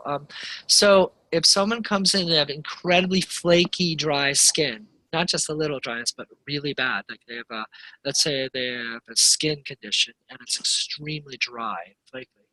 So that would be vata type dryness, the guna of vata penetrating into the tissues and actually starting to create first functional, then structural changes. That's pretty serious. Okay, so if you see very clear gunic, qualitative changes in a tissue, then you know that's rupa that leads to some disease. That'd basically be a type of skin disorder, type of eczema, like dry eczema as opposed to hot eczema or weeping eczema, right? Which is a disease. So I'm going to go much more into detail. That I know that I'm just teasing you with like start talking about, oh, wait a minute, dosas go into tissues. We talked about that before, but the next class in Samprapti, we're going to really start talking about how we dive into and how the tissues actually get into it, and what stages of disease, or the doshas get in tissues and what stages of disease. So that is Samprapti.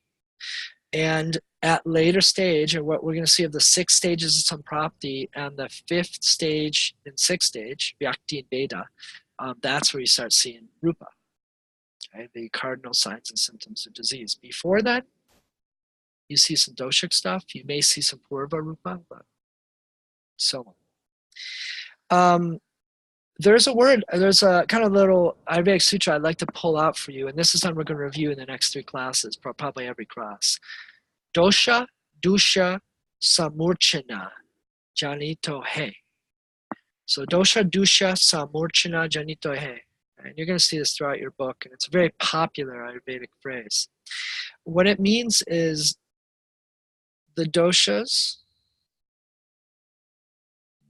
vitiate, they go into the tissue, the dusha. They create dosha, tissue dushti. Remember that word from last module? Dushti means kind of qualitative changes in the tissue. Samurchna means amalgamate, meld together. It doesn't mean that they come together to find something, make something really nice. They just kind of like blah, right? It's kind of like mixing oil and water and shaking it up. It's not really sticking together. It's this mess, right? And that's a key part of pathogenesis of Samprapti and Ayurveda. That's literally one of the definitions of disease in Ayurveda is dosha, dusha, samurchana. When the dosha enters the tissue and tries to bind with it and creates a lot of disturbance in it. It's not a nice bind. Not nice. It's a unsuccessful binding process. They're not meant to be together like that.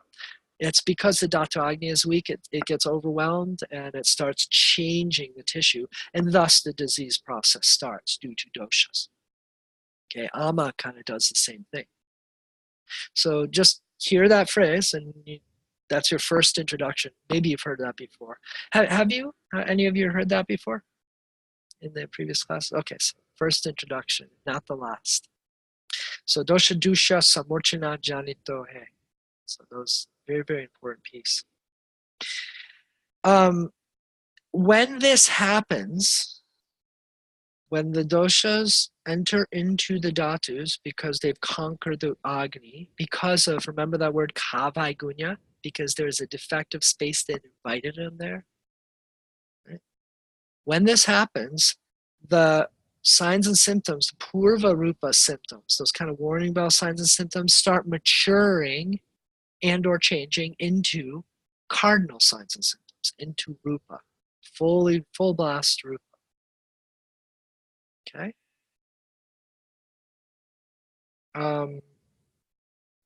An example, let me give just a little bit of an example.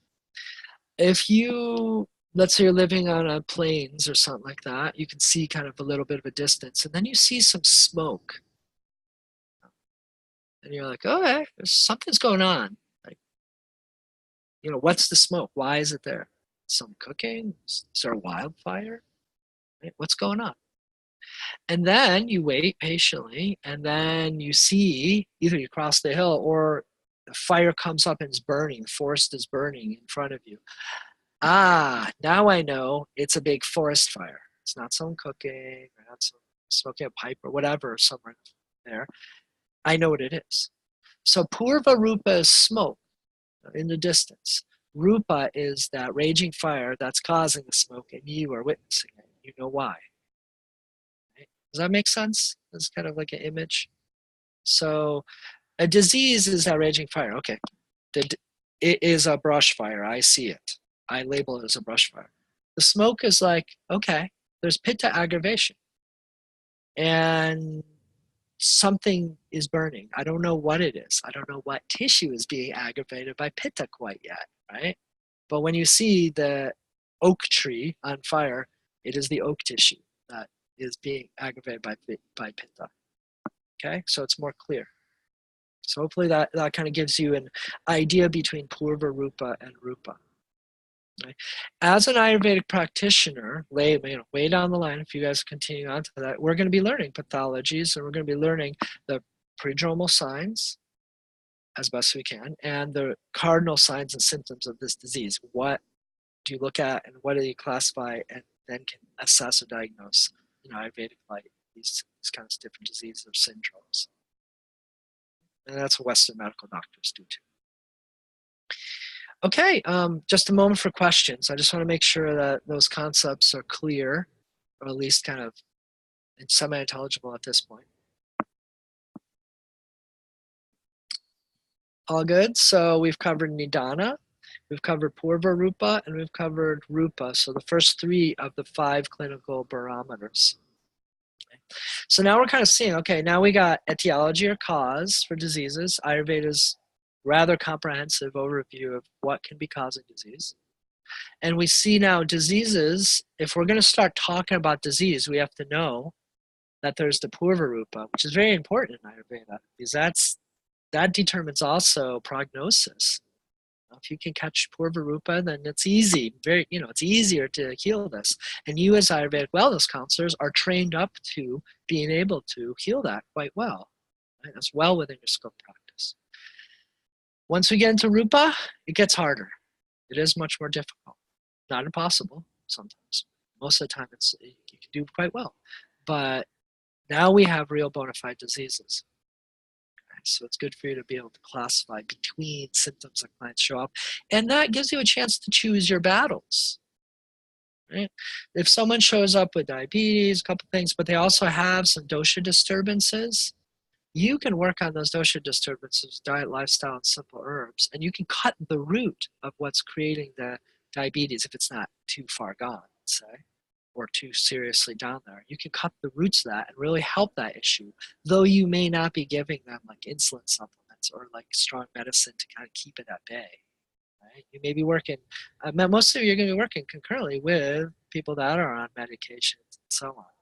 Depending on them. So that way you can choose your battle about what to tackle instead of being like, let's try to cure them of diabetes or let's try to cure them of this and this, which is very, very difficult. Okay, so lastly, let me speak about Upashai, so the 4th clinical barometer. So Upashai, there's a couple different ways of speaking with it. First and foremost, it literally translates as therapeutic trial.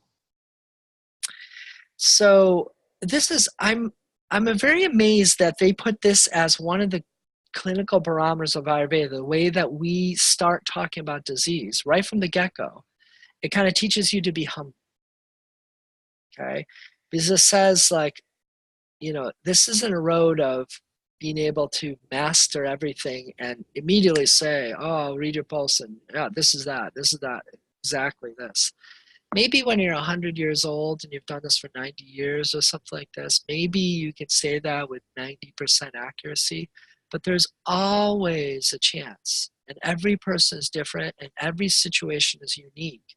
So will you be using therapeutic trial a lot? Yes. So it's important to understand how we use therapeutic trial and what it is. So therapeutic trial, in the Ayurvedic context, it talks about using different types of chikitsas, different types of therapies, to determine, to fine-tune your assessment of what's going on. Why? Because either your personal experience and skill level may be lacking. Okay, we all are lacking somewhere or another. Right? We can't have everything in our mind all the time. Or, which is very common, the client doesn't know how to speak and tell you all the things that will make it easy for you to make a very accurate assessment. Right? Clients aren't doctors. Right? It's like sometimes they are. That's nice. or not. And but most of the time, you know, they're going to be telling these vague symptoms, and you're going to have to learn how to ask specific questions, like, is it this or is it this? Kind of divide it. And then, even then, you may not be sure. It may exhibit kind of vague symptoms. It could be kind of vata, kind of pitta. A very classic thing of this is if someone has constipation, right? You automatically think, if you're just taking Ayurveda at a simple level of vata, pitta, kapha, that's vata. Constipation is vata.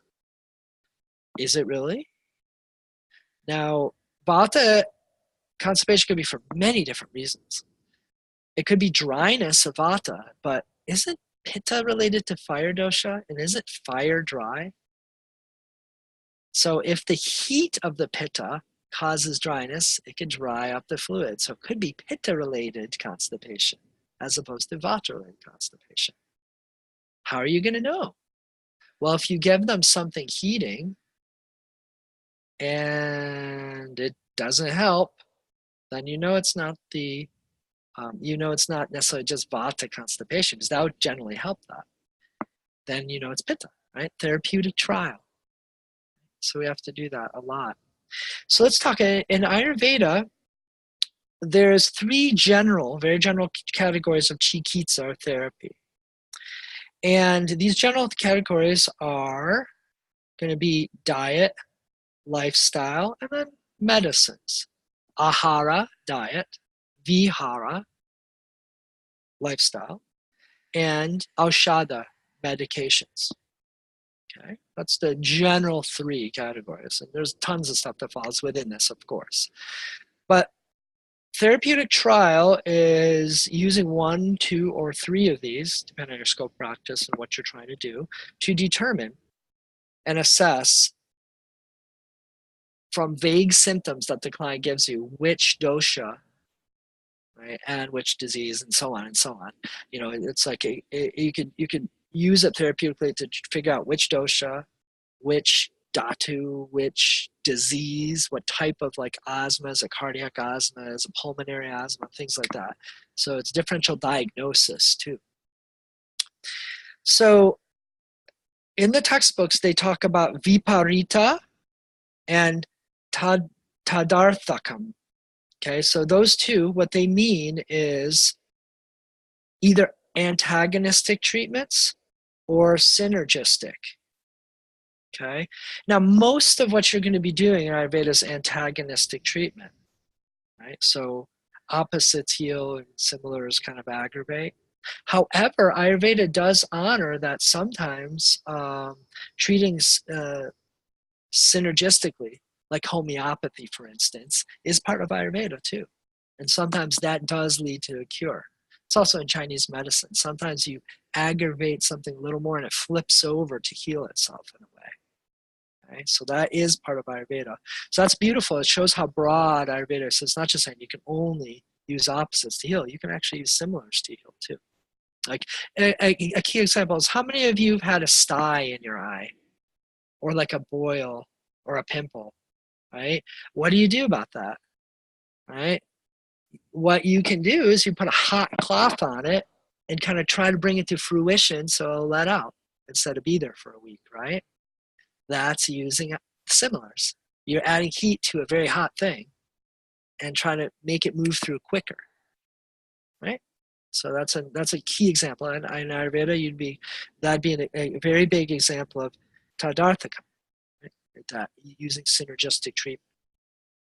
So you can use diet synergistically or antagonistically, most of the time antagonistically, lifestyle, and and medicines that way. Now, antagonistic to what? Or synergistic to what is the next question. So either to the cause, the factors, so you can then do it towards the dosha to figure out which dosha. Right? And that's basically, most of the time you're going to be doing that, especially as Ayurvedic wellness practitioners. So is it vata or is it pitta? Which one is really kind of at the root of it? So you're going to have to choose and figure out, your treatment's going to be either a vata reducing diet, for instance, or a pitta reducing diet. See which works. if they're showing kind of vague symptoms and you're not sure, right? Like if there's lightness, light is shared by both Pitta and Vata. So which is it? Right? So either to the cause or doshically, or to the disease, regardless of the dosha. You're just going, okay, which type of disease? This herb or this food is really good for this type of diabetes, and it's not so great for this type, or it's really good for this type of congestion or cough, and not so good for this kind. So to determine which kind. Like cayenne pepper is really lovely for if you get a cold, if it's a kapha or vata cold, especially a kapha cold, but it's not going to be so good for a pitta cold, right? But if someone's exhibiting kind of general cold systems and you're not sure, then you give me cayenne pepper for them. See what happens. Oh, it's not helping. Oh, wow, I'm starting to get a little feverish or a little hot. Oh, okay. You got a pitta condition that's pushing that cold on. That's causing inflammation. That makes sense? Example makes sense? And then the best type of therapeutic trials, if you have enough knowledge to do it both doshically and to the disease specific. Right? So if you know it's a kapha cold, then giving cayenne's lovely for that. Go for it. Okay, and that's not necessarily a therapeutic trial anymore. That's just straight chikitsa. So a lot of times you as Ayurvedic wellness counselors are going to be giving suggestions towards doshic imbalances and not necessarily to disease, because you're not trained to the level of knowing which herbs, which things are specific to disease. Right? However, it's under your competency to use diet and lifestyle to treat specific to the disease. Right? So you can use foods that are specific to disease. So if someone comes in with pretty strong diarrhea, you can tell them to use basmati rice, kind of make it a little bit of dry rice, and add yogurt to it, plain, not sweet yogurt to it.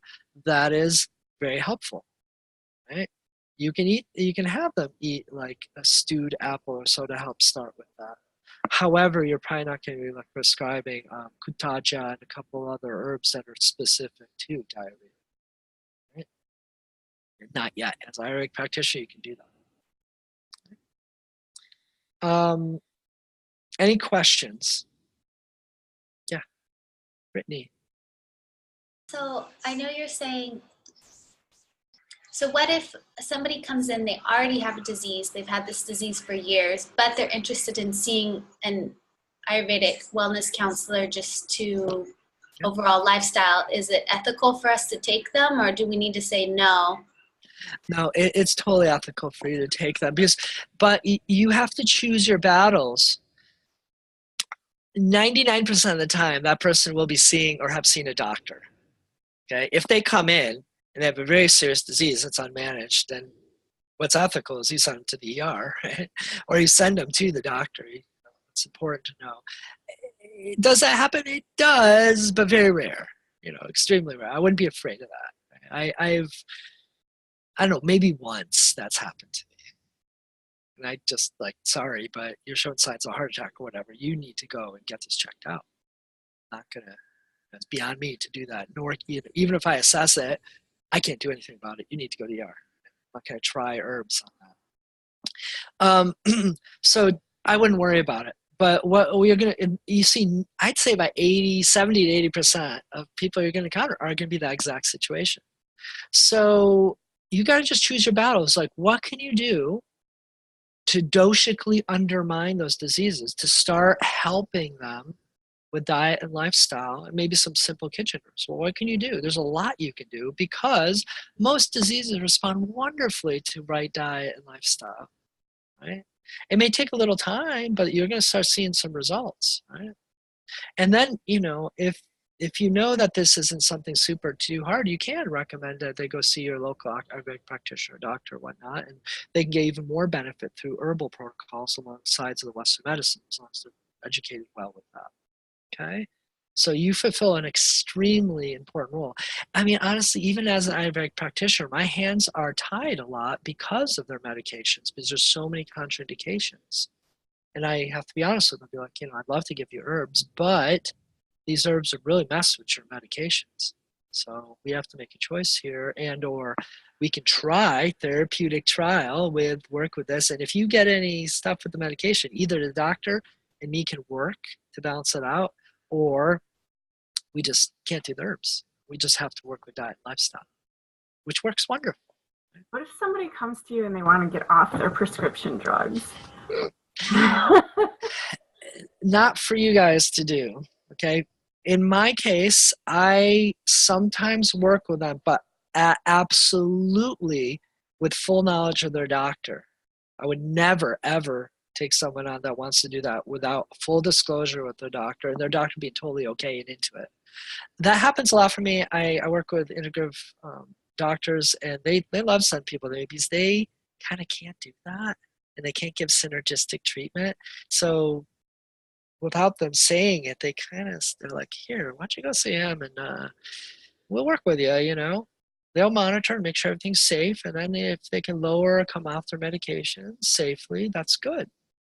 As long as they have something and it's showing results and showing on the test, then they can safely do that, right?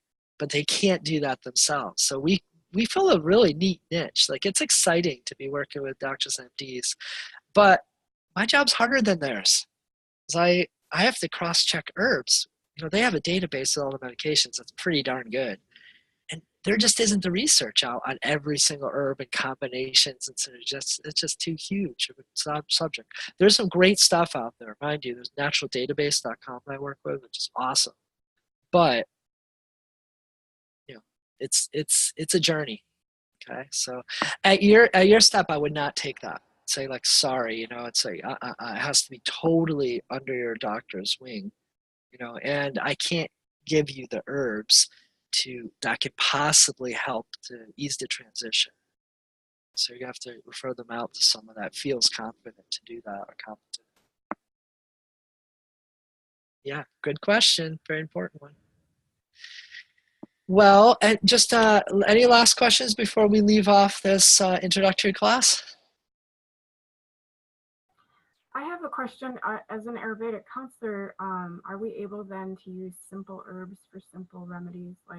Yeah, so under the scope of Ayurvedic counselor, I was looking at the NAMA papers. They give you 20 kind of basic herbs. You can use a little more than that too, but it's mainly like culinary spices and so on, which, tell you the truth, are darn powerful if you know how to use them at the right dosages. So yeah, and then you get a few formulas thrown in. You get Trifla, you get Trikatu, Hingashtak and stuff like that, which really help. What I want to really emphasize here, though, too, is your scope of practice goes up to really being able to, of course, work a diet and lifestyle, but also to really start the journey of treating people in the digestive tract for Agni and Ama. So that's why I've included that sort of towards the end, to start getting you prepared for that, to get you skills of how to kind of assess and make Upashaya therapeutic trial. Figure out, is it Vishama Agni, is it Tikshana, is it Tikshana Vishama? To start thinking about that. And then what things in their cooking and at slightly higher doses I can give to them, like Ajwan seed or cumin. Like, how do I use cumin more therapeutically? So you can start doing that once you're trained up, turmeric, things like that. Okay, so it's a great road. I mean, being simple is very potent. One client just very, very well reminded me of how important that is. So yeah, but once again, the practitioner, then the two big differences between Ayurvedic wellness counselor and practitioner, besides kind of depth of some things and what you kind of need to know, I'm going to be training you in mostly the depth of a practitioner or doctor of most of these things, except for pathology. You're not going to get the pathology training yet. That's practitioner, as well as the more expanded pharmacopoeia. In practitioner, they're asking at least like 72, 73 herbs and 20 different formulations and so on and so on. Okay? So that's where that practitioner level kind of goes to, and a lot more clinical experience, of course. Okay, well, it's wonderful seeing you all. And I look forward to the next call, and that's going to be next week. So we got that in the books for that one. I believe the schedule goes, we have it next week, we have the call, and then we have a Q&A session. And then we're going to have 2 weeks off. I'm actually going to Poland, so I won't be able to. But yeah. Brittany, go for it. You're okay. You're going to Poland right after the Q&A? Let's see. It's 13th? No, I'm going, I'm going to Poland on the 16th to the 27th. Okay. So you're still teaching the 13th though, right? Yeah. Yeah. Okay. That's I believe Q&A, So it's a right? class, Q&A, class, no class, no class. I think it's 2 classes, then Q&A. We'll figure it out. We'll figure it out. Okay. If you stay on for a couple minutes, that'd be great. Yeah. Okay. Okay. Okay, everyone, take care. And we'll be back to you.